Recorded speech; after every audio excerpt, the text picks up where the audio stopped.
Hello everyone and welcome back to a new episode of Saturdays with Dad. We have a guest star today. Yoan hasn't probably been on the channel in a while, so I thought this would be a good idea because we're going to be talking about one of your favourite bands as well. Yeah, why not? Why not?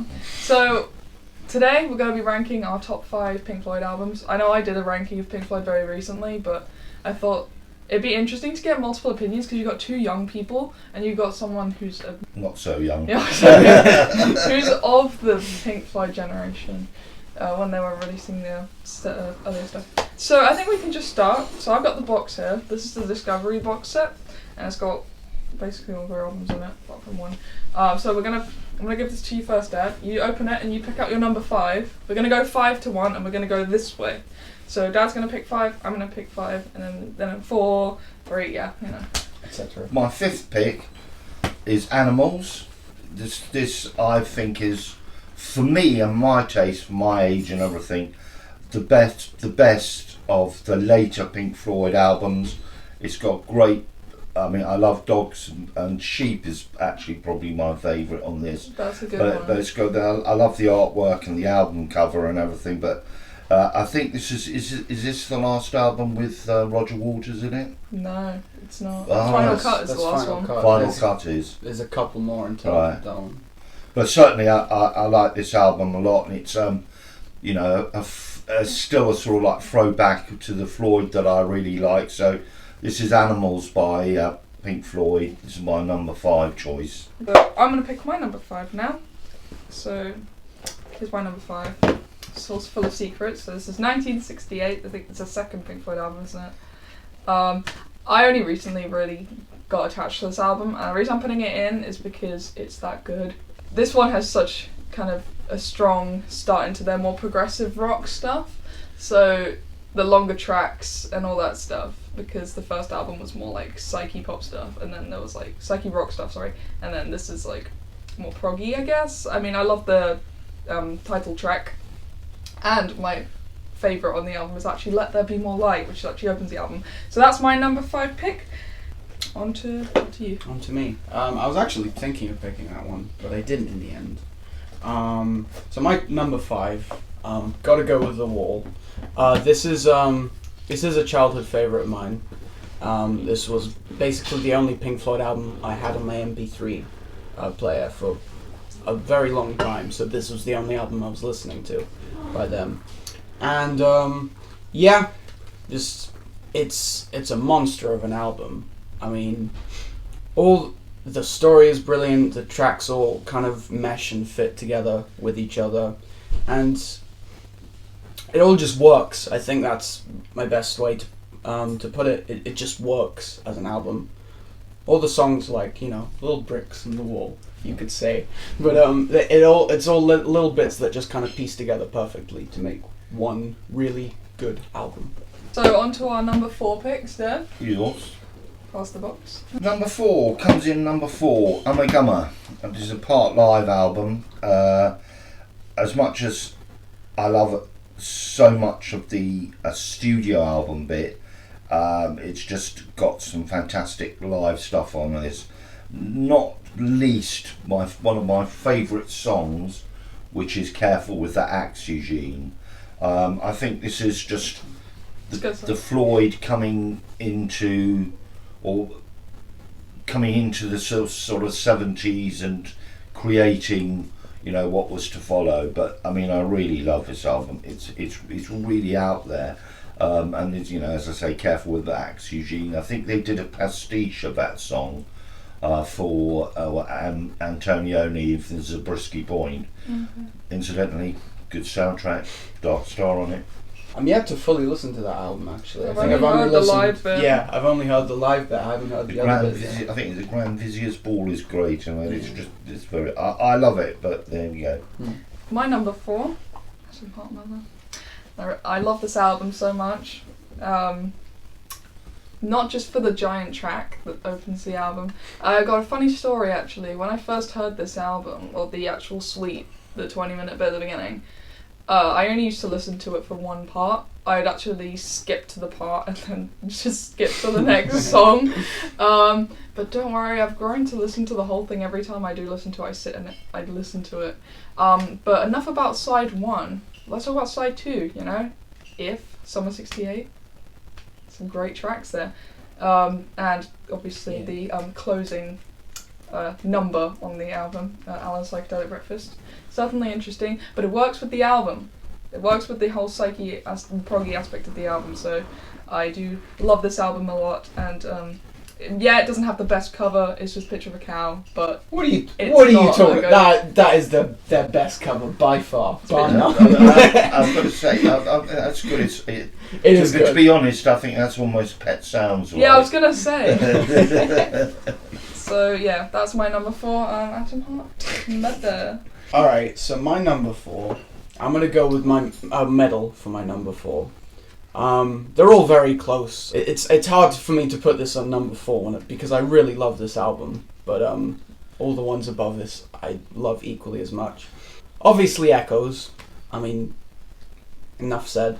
But I mean, the first side, I love every track on it as well, and One of These Days, and the kind of, it goes more kind of acoustic-y with Pillow and Winds and Fearless, and it's just a beautiful listen. It's just a, lovely album. On to our number 3 pick. My number 3 pick, Wish You Were Here. I'm a bit like Yoan.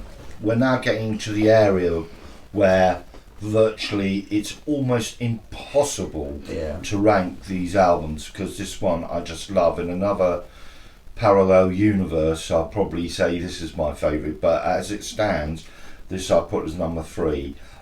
It's just fantastic, and their eulogy to Syd Barrett, the first song, Shine On You Crazy Diamond, is just, well, it's just incredible.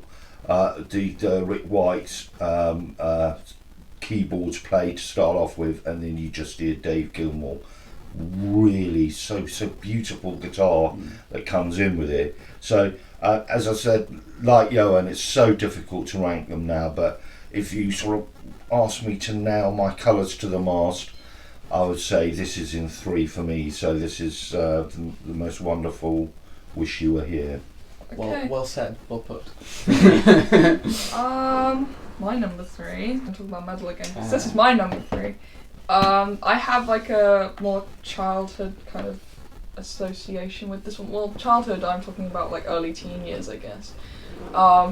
Because Dad, I don't know if you remember, but we were listening to something one evening. I actually, for the life of me, can't remember what it was. And you said that it reminded you of Echoes by Pink Floyd. And you dragged me downstairs, and we listened to the whole of the 23 minutes of Echoes. And I'd never been exposed to long music before, so I was sitting there like, why is this so long?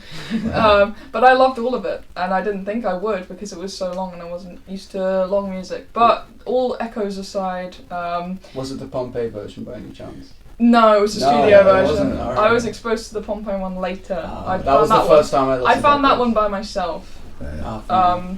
But there's Echoes, obviously, as you were talking about, but side 1's so good. It opens with like one of the greatest album openers ever, One of These Days, and I think that the Pompeii version I almost prefer to the studio one. I don't know why. There's more of a cool atmosphere to it.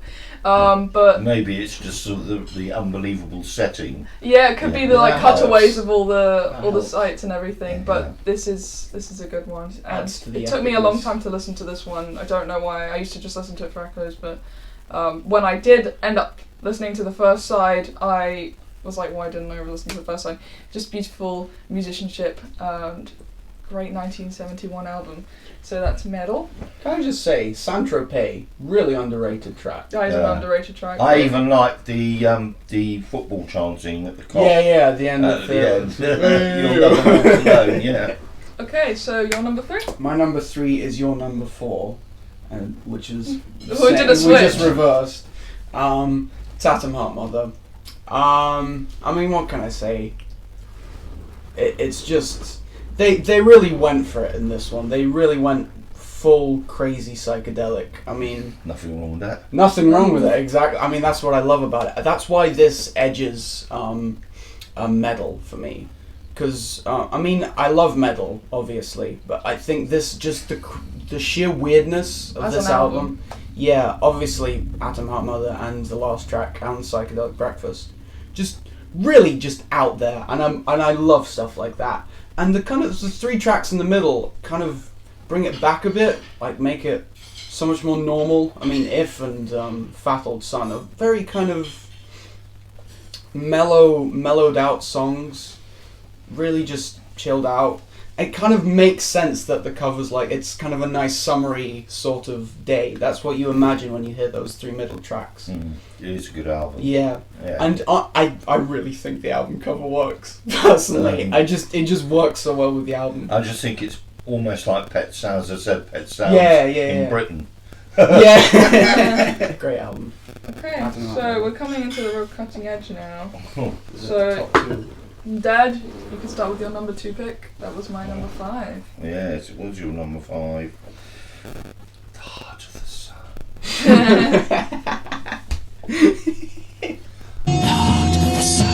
I don't need to say any more than that. Yeah.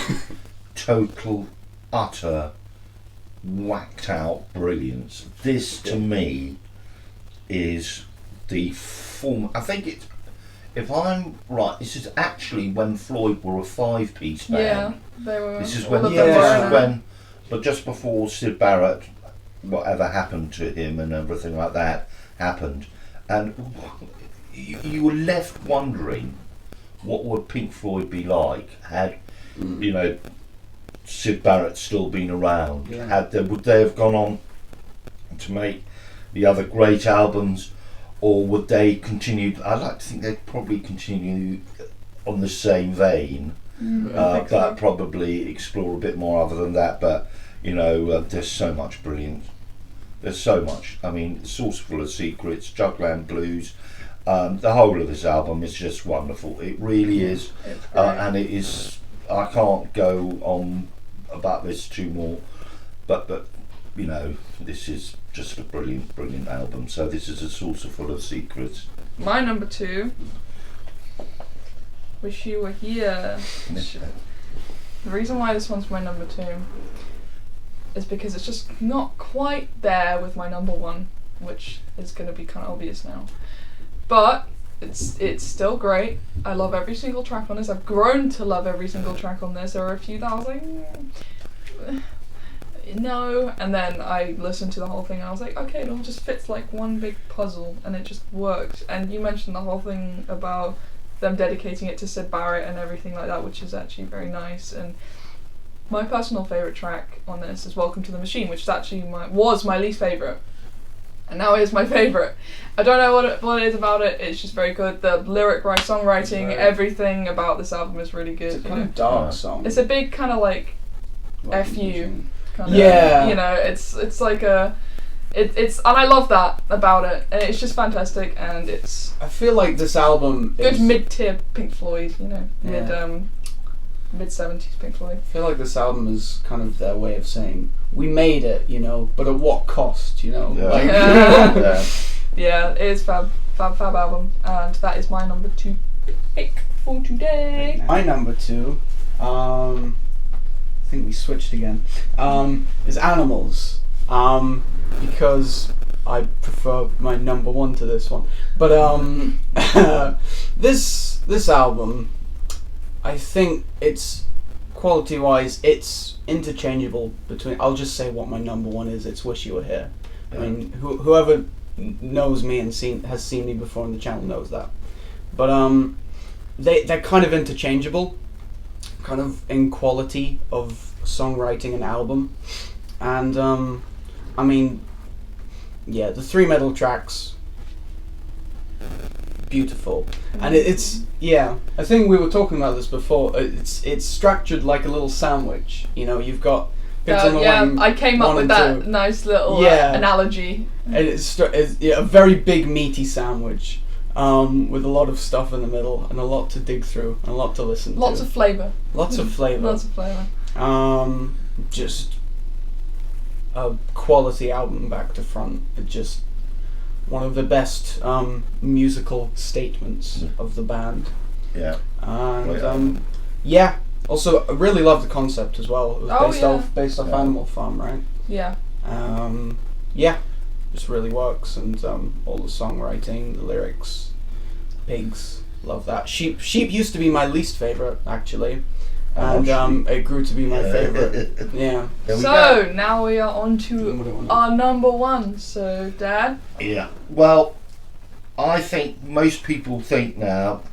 Well, a lot of people will think now that, as obviously they know Yoan's, but the dark side of the moon will appear sooner or later. Well, for me, I'm afraid I'm going to have to disappoint you. As much as I like Dark Side of the Moon, I think all the other 5 albums, to me, sum up what I like about Pink Floyd more. And I know it's a million sellers, sold million, and everyone puts it in the top 10 and everything like that.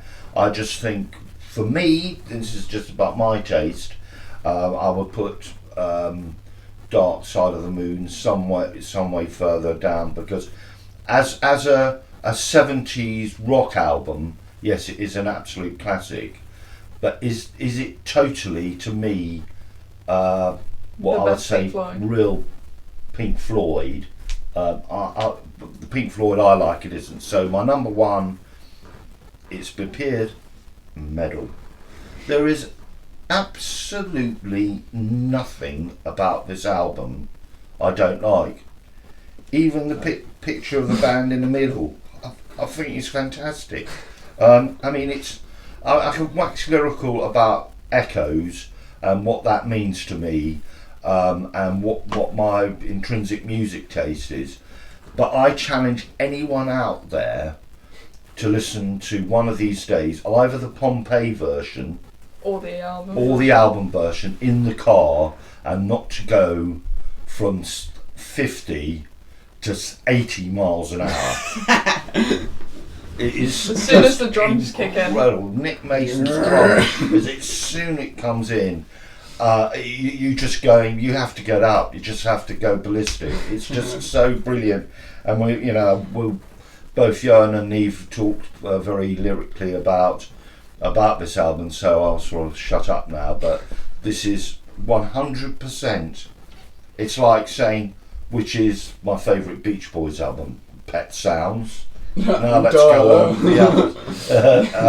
I remember there was a story. Let me tell a little story here. We were eating dinner in the front room. We were playing music, and I put on that album. And then when it got into like the build-up bit, and then me and Dad were just going crazy, and then Mum was just sitting there like, eating dinner. But no, this is my so etched in stone number one, indelibly marked Pink Floyd album. Alright, so my number one, I've said it 110 times and I'm going to say it now again. Animals. It's my favourite Pink Floyd album. Personally, I just think it's their best musically album. I remember the first time I heard this, I was trying to think about I was going through the Pink Floyd discography, I was trying to work out what is my favourite Pink Floyd album, because I had a hard time deciding what it was. I think for a long time it was just Dark Side of the Moon, because it was the only one that I knew back to front. But then I heard this one. I borrowed it from a friend. I sat there and I was reading with the vinyl. You've got the inner thing with all the handwritten lyrics in it, and I just was like reading the album. I was like, this is just so good. Like, I had never really heard anything like it. And I'm going to use the sandwich analogy again, because it's such a good way of putting it. You know, you have Pigs on the Wing 1 and 2, which is like the really good seedy bread, you know, multi-grain. And then you've got dogs, pigs, 3 different ones, and sheep, which is like the really good centre. Like, you know when you just eat a really good sandwich? That's what this album feels like, when you eat a really good sandwich and you'd say, oh, I want another one. I want to have that again. And I would do anything to go back in time and listen to this album for the first time all over again. I think, I just don't know what to say. It's just their best album in my opinion. Lyrically, musically, it's kind of woke, and it kind of works, because we're starting to get to the point where there's a bit more Roger orientated. At this point onwards, from this until the final cut. This is Roger kind of. Well, the final cut is just the taking Roger it Waters It album. is basically a Roger Waters solo album, basically, with a bit of Dave Gilmour on it. Yeah. So anyway. Not even Rick Wright's on that album. No, he's not. But this is the best album in my opinion. So that's me. All Roger aside. Oh, my number one, Would as you- you already know, Yeah. is Wish You Were Here. I think my favourite song by Pink Floyd, and what it's always been, is Shine On You Crazy Diamond. And for that alone, this puts it at the number one spot for me. Let alone the whole concept of the album, all the other songs on it, the kind of meaning behind it, that it's their ode to Sid, it's their frustration with the music industry, and just a bloody good album, and some incredible jams on it. I mean, Shine On You Crazy Diamond, the parts 6 to 9 at the end, it's just every new section is just so cool and unique and kind of, I don't know, funky at points, and then it mellows out. It's just, there's everything, absolutely everything I could wish for in a Pink Floyd album here. Just, I couldn't ask for more. Yeah. I mean, the middle bits, They Grew on Me, Have a Cigar used to be my least favourite, but now it's up there with all of them. I can't really pick. And obviously the song Wish You Were Here being, it's basically a ballad, just a song for a friend, basically, which is kind of... It's nice. Yeah, it's the purest form of music, I think. It's just so pure. And honest and genuine. When listening to Pink Floyd, and knowing the meanings behind the albums, it just changed it for me. It did. Once you know the meanings behind all these Pink Floyd albums, you're just oh, okay, this is what makes them so good. If you asked me a couple of years ago what my favourite album was, though, it would have been Dark Side of the Moon, which is why I'm a little surprised myself a little bit when I was picking through the albums.